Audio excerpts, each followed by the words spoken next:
আসসালামু আলাইকুম। সংবাদে আপনাদের সবাইকে স্বাগত জানাচ্ছি। আমি ফিরোজ তোহা। শুরুতেই সংবাদ শিরোনাম। বাংলাদেশের সর্বশেষ গুরুত্বপূর্ণ আপডেট সংবাদে আপনাকে স্বাগত। শুরুতেই সংবাদ শিরোনাম, পরে বিস্তারিত। প্রথমেই জানাবো, এখনও ফ্যাসিবাদী শক্তির হাত থেকে গণমাধ্যম পুরোপুরি মুক্ত নয় বললেন তারেক রহমান। বিএনপির ভারপ্রাপ্ত চেয়ারম্যান তারেক রহমান বলেছেন, ১৯৭৫ সালে যেভাবে শেখ মুজিব মাত্র ৫টি পত্রিকা বাদে সবকিছু বন্ধ করে দিয়েছিল, এরপর শেখ হাসিনা দীর্ঘদিন ধরে দেশে অনাকাঙ্ক্ষিত ঘটনা ঘটিয়েছে।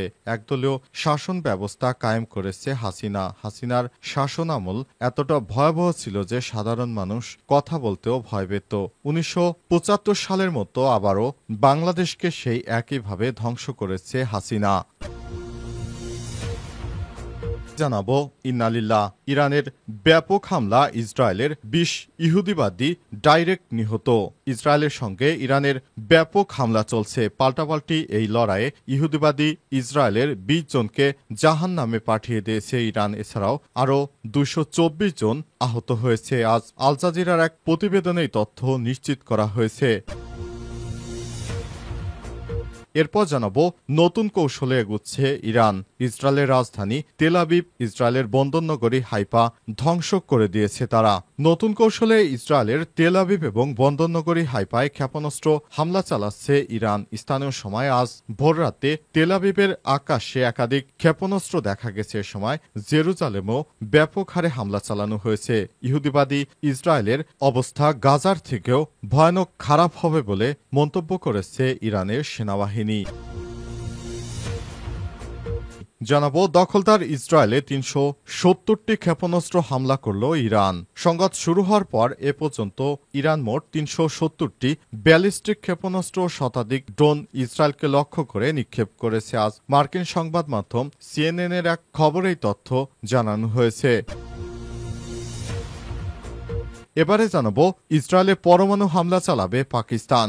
মধ্যপ্রাচ্যে উত্তপ্ত যুদ্ধ পরিস্থিতির মধ্যে ইরানের বিপরীতে ইসরায়েলের সম্ভাব্য পারমাণবিক হামলার জবাবে পাকিস্তানও ইসরায়েলে পারমাণবিক হামলা চালাবে এমন হুমকি দিয়েছে ইরানের শীর্ষ এক সেনা কর্মকর্তা। তবে পাকিস্তান সরকারের পক্ষ থেকে এ বিষয়ে এখনো কোনো মন্তব্য পাওয়া যায়নি। ইরানের হামলায় ২০ ইসরায়েলি নিহত। ইসরায়েলের সঙ্গে ইরানের পাল্টাপাল্টি হামলার ৪ দিন ধরেই চলছে। সব হামলায় উভয় দেশের মধ্যে নিহতের সংখ্যা বেড়েই চলেছে। ইসরায়েলের জাতীয় পরিষেবা জানিয়েছে, আজ ইরানের ক্ষেপণাস্ত্র হামলায় ইসরায়েলের ৫ জন নিহত হয়েছে এবং এ নিয়ে এ পর্যন্ত অন্তত ২০ জন নিহতর সংখ্যা পৌঁছল। আজ এক প্রতিবেদনে তথ্য নিশ্চিত করেছে ব্রিটিশ বার্তা সংস্থা রয়টার্স এবং বিবিসি। অন্যদিকে আল জাজিরা বলছে, ইরানের স্বাস্থ্য মন্ত্রণালয় জানিয়েছে, ইসরায়েলের আতর্কিত বিমান হামলায় এ পর্যন্ত নিহতের সংখ্যা বেড়ে ২২৪ জনে পৌঁছেছে। ইসরায়েলের জাতীয় জরুরি পরিষেবা প্রধান ম্যাগেন ডেভিড অ্যাডামের বরাত দিয়ে বিবিসি জানায়, মধ্য ইসরায়েল জুড়ে ইরানের হামলায় ৪ জন নিহত হয়েছে, এর মধ্যে ২ জন নারী। এর আগে সিএনএন ইসরায়েলের ১৫ জন নিহত হওয়ার খবর দেয়। ইসরায়েলের সরকারি সম্প্রচার মাধ্যম কানের খবরে বলা হয়েছে, বন্দরনগরী হাইফায় অন্তত ২ জন নিহত হয়েছে। এছাড়াও ৩ জন নিখোঁজ রয়েছে। আজ ইসরায়েলি প্রতিরক্ষা বাহিনী আইডিএফ জানিয়েছে, ইরান থেকে নতুন করে আরও ব্যাপক হারে ক্ষেপণাস্ত্র হামলা শুরু করেছে ইরান। একাধিক ক্ষেপণাস্ত্র শনাক্ত করেছে ইসরায়েল। বর্তমানে হামলা প্রতিহত করার কাজ চলছে বলে জানিয়েছে আইডিএফ। আজ সিএনএন-এর এক খবরে বলা হয়েছে, তেল আবিব এবং জেরুজালেম সহ ইসরায়েলের বিভিন্ন শহরে জরুরি সতর্ক সংকেত সাইরেন বাজতে শুরু করেছে। আইডিএফ সতর্ক করে বলেছে, তাদের প্রতিরক্ষা ব্যবস্থা পুরোপুরি অভেদ্য নয়। নতুন কৌশলে তেল আবিব এবং হাইফায় ইরানের ব্যাপক ক্ষেপণাস্ত্র হামলা। নতুন কৌশলে ইসরায়েলে তেল আবিব ও বন্দরনগরী হাইফায় ক্ষেপণাস্ত্র হামলা চালিয়েছে ইরান। স্থানীয় সময় আজ ভোররাতে তেল আবিবের আকাশে একাধিক ক্ষেপণাস্ত্রের দৃশ্য দেখা যায়। একই সময় জেরুজালেমেও শোনা যায় বিস্ফোরণের শব্দ। হামলায় ৫ ইসরায়েলি সেনা নিহত হয়েছে, খবর রয়টার্সের।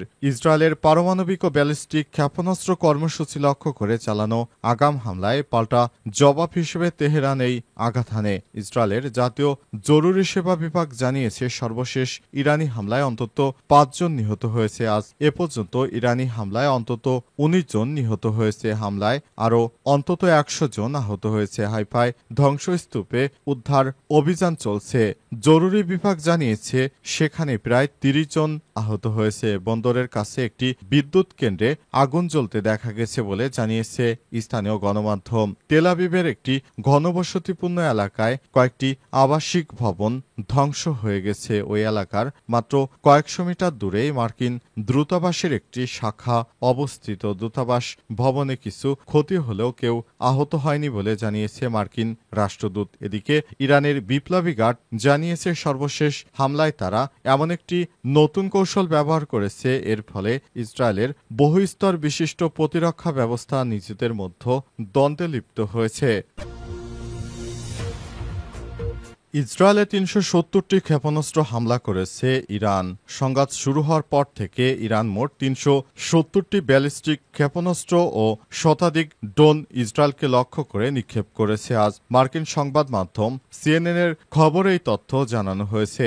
ইসরায়েলের প্রধানমন্ত্রীর কার্যালয় জানিয়েছে আজ সকাল পর্যন্ত এই হামলায় দেশটিতে অন্তত ২৪ জন নিহত, ৫৯২ জন আহত হয়েছে। আহতদের মধ্যে ১০ জনের অবস্থা আশঙ্কাজনক। ইরানি হামলায় ইসরায়েলের অন্তত ৩০টি স্থানে আঘাত লেগেছে বলে জানানো হয়েছে। অন্যদিকে শুক্রবার থেকে শুরু হওয়া সংঘাতে ইরানের অন্তত ২২৪ জন নিহত হয়েছে বলে জানিয়েছে দেশটির স্বাস্থ্য মন্ত্রণালয়। ভিডিও ফুটেজে দেখা গেছে হাইপার আশপাশে বিস্ফোরিত হচ্ছে। সেখানে ঘরবাড়ি, অগ্নিকাণ্ড এবং অবকাঠামো ব্যাপক ক্ষয়ক্ষতি হয়েছে। দখলদার ইসরায়েলি বাহিনীকে শায়েস্তা করতে ইরান এখনও কার্যকর এমন হামলা চালাচ্ছে যে দখলদার ইসরায়েলি বাহিনী এর আগে কোনোদিনও এত দুর্ভোগে পড়েনি। তারা মনে করেছিল ইরানে হামলা হলে সেগুলো হয়তো খুব সীমিত পরিসরে তারা কাটিয়ে উঠতে পারবে, কিন্তু এখন দেখা যাচ্ছে দখলদার ইসরায়েলি বাহিনীকে এমন শায়েস্তা করতে শুরু করেছে ইরান যে দখলদার ইসরায়েলি বাহিনী এখন চোখে মুখে অন্ধকার দেখছে।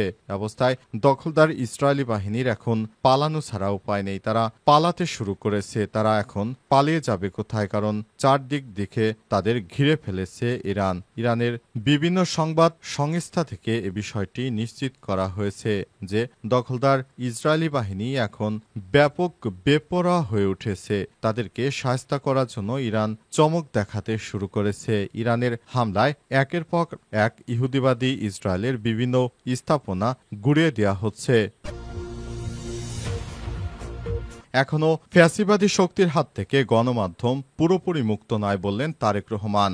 বিএনপির ভারপ্রাপ্ত চেয়ারম্যান তারেক রহমান বলেছেন, ১৯৭৫ সালে যেভাবে শেখ মুজিব মাত্র ৫টি পত্রিকা বাদে সবকিছু বন্ধ করে দিয়েছিল, এরপর শেখ হাসিনা দীর্ঘদিন ধরে দেশে অনাকাঙ্ক্ষিত ঘটনা ঘটিয়েছে। একদলীয় শাসন ব্যবস্থা কায়েম করেছে হাসিনার শাসনামল এতটা ভয়াবহ ছিল যে সাধারণ মানুষ কথা বলতেও ভয় পেত। ১৯৭৫ সালের মতো আবারও বাংলাদেশকে সেই একইভাবে ধ্বংস করেছে হাসিনা। এ সময় তারেক রহমান আরও বলেন, আমরা দীর্ঘ ১৭ বছর ধরে গণতন্ত্রের আন্দোলনের জন্য, নির্বাচনের জন্য সংগ্রাম করেছি। এখন একটি শ্রেণী আমাদের নির্বাচন চাইতে দেয় না। তারা বিভিন্ন রকম কথাবার্তা বলে দেশকে বিভ্রান্ত করার চেষ্টা করছে। গণতান্ত্রিক সরকার ব্যবস্থায় না ফিরলে দেশ এগোতে পারে না। কোনো দেশই সঠিকভাবে ঠিকমতো এগিয়ে যেতে পারে না। এর জন্য দেশে গণতন্ত্রের প্রয়োজন আছে। বিএনপিও সেই একই কথা বলে, গণতন্ত্রের কথা বলে। এজন্য অনেকেই বিএনপিকে এখন শত্রু হিসেবে গণ্য করছে। কিন্তু বিএনপি এদেশের শাসনভার শুরুর প্রথম দিক থেকে দেশে বহুদলীয় গণতন্ত্র প্রতিষ্ঠা করেছিল।